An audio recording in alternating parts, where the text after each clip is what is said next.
Cepet banget, cepet banget sujudnya. Nah, nggak boleh. Yang ketiga, kita tidak melakukan sholat menyerupai onta bangun dari duduknya. Ini. Setelah sujud kedua kita begini. Nah, begini. Jadi mendahulukan pantat sama punggung. Itu kan onta kalau bangun begitu. Dia begini. Nah, itu berarti menyerupai onta. Jadi sunahnya begini. Nah, sunah ini sujud kedua nih begini. Nah, duduk istirahat dulu. Ini sunah nih, ada keterangannya. Kemudian begini, baru begini itimad nih. Nah, gini sunahnya. Itu bukan kayak tadi begini. Dung. Jadi bujur duluan. Ada yang begitu ada. Karena saya pernah lihat itu Aceh pakai perintah langsung. RCTI, rombongan tanah tinggi. Para jamaah yang dimuliakan oleh Allah Subhanahu wa Ta'ala, itu yang kedua. Kemudian kita lanjutkan. Wah, ini bisa jam 2 ini mau lanjut. Bahasa ini kelamaan.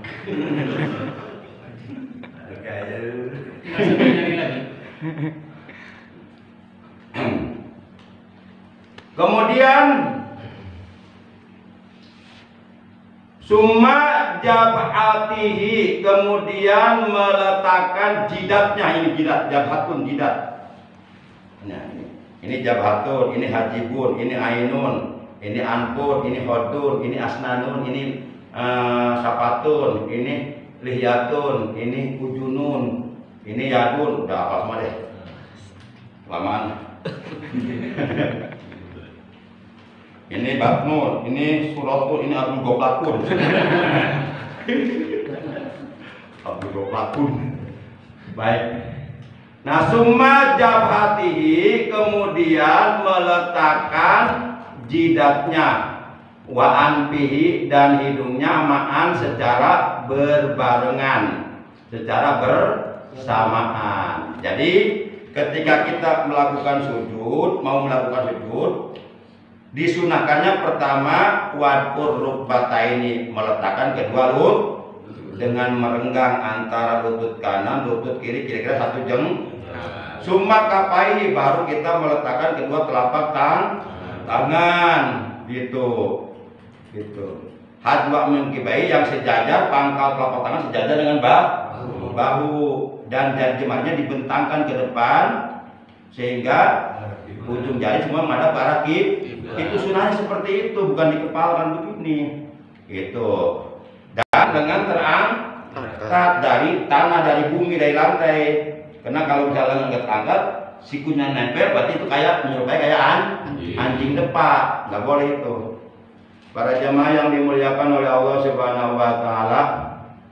Nah, setelah itu baru summa jabhatihi wa anfi ma'an, baru kita meletakkan jidat dan hidung secara bersamaan gitu. Nah, itu kesunahannya seperti itu. Jadi kita sholat bukan asal-asalan sholat tanpa pengetahuan. Lakukanlah sholat atas pengetahuan, jangan asal-asalan. Baik, kita lanjutkan sedikit lagi. Ya, kurang lebih 1,5 jam lagi lah. Amin.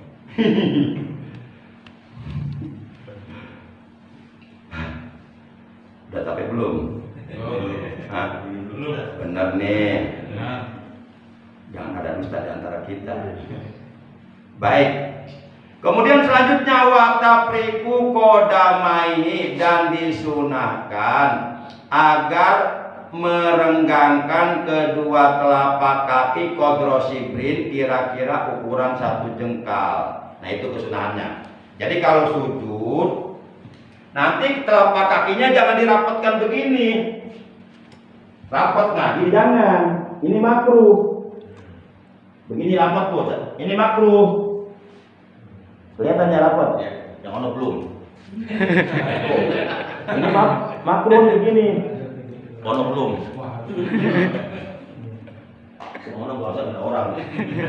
Jadi sunahnya direnggangkan. Kira-kira 1 jeng, sama seperti posisi berdiri. berdiri, sama seperti posisi duduk, sama seperti posisi duduk. Jadi tetap gak rubah satu jengkal. Kalau perempuan sunahnya rapat, kalau laki renggang satu jengkal, tapi jangan tinggalin dulu. Nah, jengkal begini, tetap gak rubah. Jangan begini, jangan makruh. Itu nggak sesuai dengan keterangan. Nah, kalau ada yang begitu berarti dia belum ngaji kita patuluin. Ngajinya baru sapinah, baru kelas SD. Baik para jamaah yang dimuliakan oleh Allah Subhanahu wa taala. Karena kalau di sapinah enggak dijabarkan seperti ini. Kalau patuluin luas penjabarannya. Baik, kita lanjutkan wa tafriqu qadamahi qadra sibrin, dan disunahkan merenggangkan kedua telapak kaki qadra sibrin kira-kira ukuran 1. Nah, jadi kalau kita bersujud itu kedua telapak kaki kanan dan kiri jangan dirapatkan, makruh. Wa nasbuhuma, dan disunahkan agar memberdirikan atau menegakkan kedua telapak kakinya, muwajihan yang dihadapkan asabi'ahuma, jari jemari kedua telapak kakinya itu dihadapkan lil kiblati, ke arah kiblat. Berarti kalau kita sujud sunahnya itu jari jemari ditekuk sehingga ujung jari semua menghadap ke arah kiblat. Ditekuk begini, ditekuk. Nah, ditekuk begini. Nah, ini nekuk nih. Nah, ditekuk begini sehingga ujung jari semuanya menghadap ke arah kiblat. Jangan begini, apalagi begini. Ini kayak kuya batok. Lu mau sholat mau jadi kuya lu.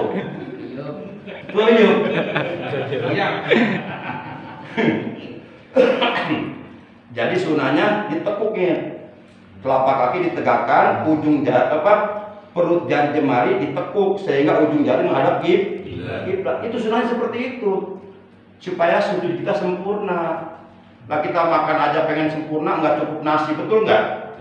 Harus ada sayur mayur, ada sopnya, ada lalabannya, ada kerupuk, ada sambal, ada buah-buahannya buat cuci mulut, ada minumannya susu. Itu makan urusan pitayun. Apapun makanannya ujung-ujungnya dibuang ke toilet. Dibuang untuk isi perut. Nah, urusan isi perut aja kita pengen sempurna urusan makan. Masa ibadah nggak mau sempurna? Padahal ini akan membahagiakan kita nanti di akhirat. Baik para jamaah yang dimuliakan oleh Allah Subhanahu wa taala. Kita lanjutkan sedikit lagi melulu.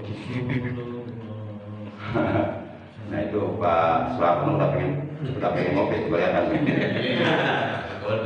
Masih kode tuh. Sallallahu alaihi. Sabar Pak Sartono, sabar ya. Sabar. Dicari dulu hilang ini. Baik.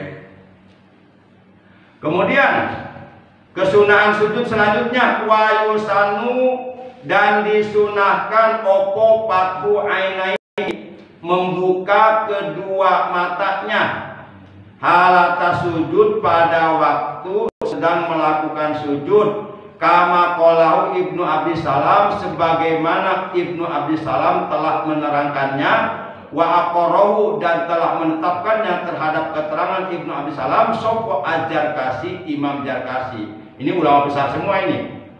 Ulama besar semua.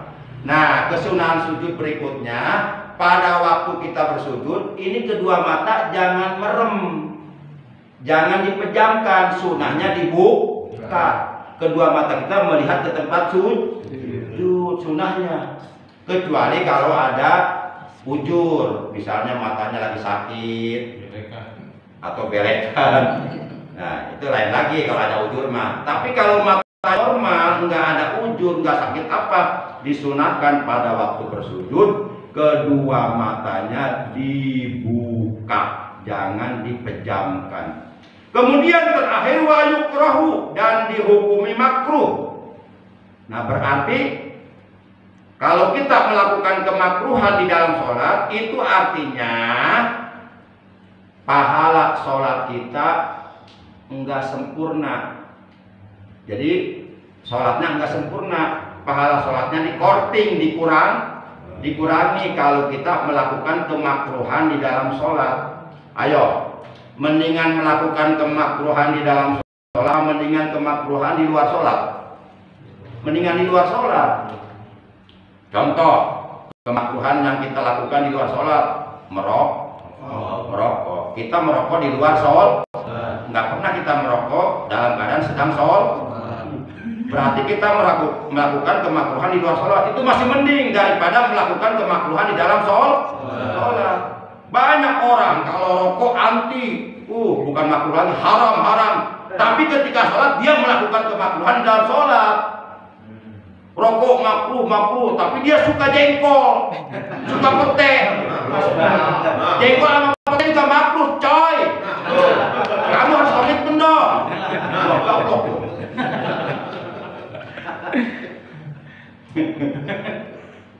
Ada lagi dulu.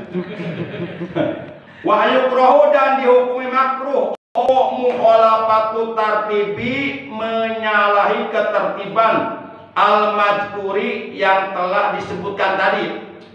Jadi kesunahan bersujud yang tadi disebutkan kalau ditinggalkan, kalau diabaikan, berarti kita melakukan kemakruhan di dalam sholat.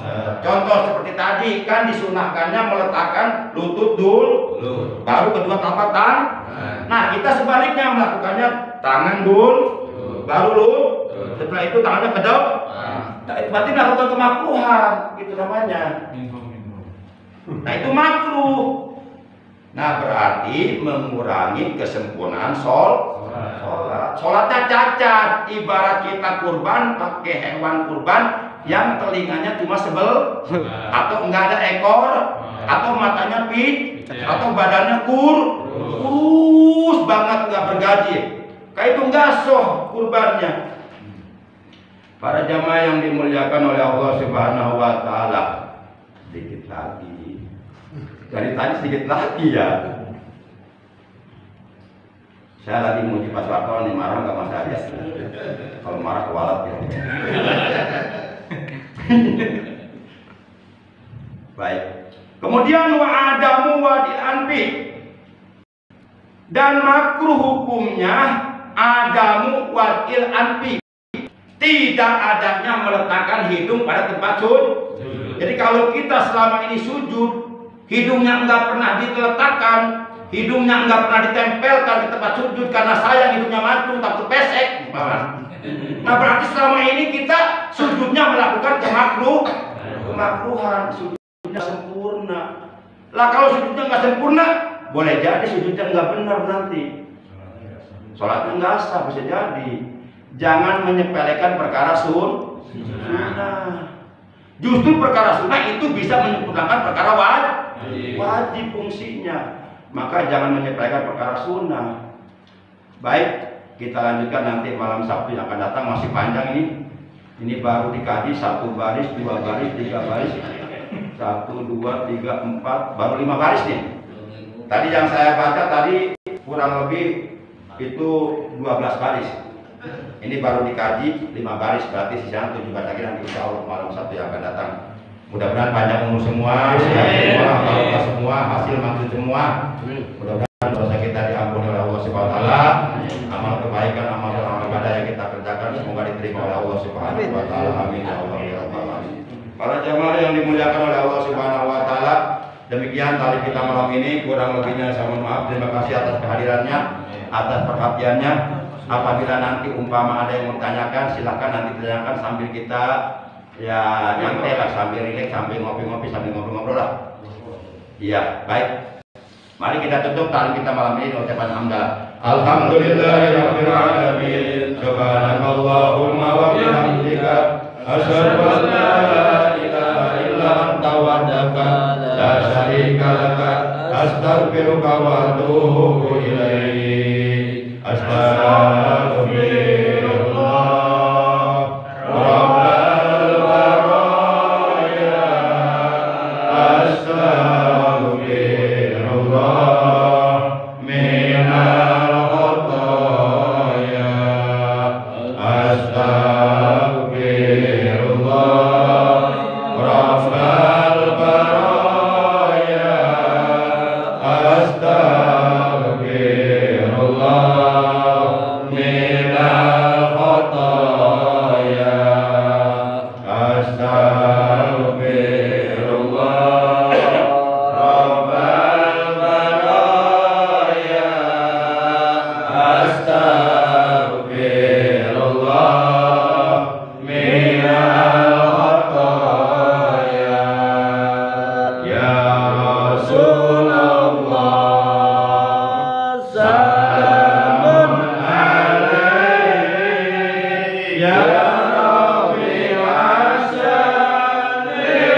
Terima kasih, mohon maaf. Adanallahu wa iyyakum ajmain. Wassalamualaikum warahmatullahi wabarakatuh. Sallallahu ala Muhammad sallallahu alaihi wasallam. Sallallahu ala Muhammad sallallahu alaihi wasallam. Sallallahu ala Muhammad sallallahu alaihi wasallam. Sallallahu ala Muhammad sallallahu alaihi wasallam. Sallallahu ala Muhammad ya Rabbi salli wa sallim. Allahumma salli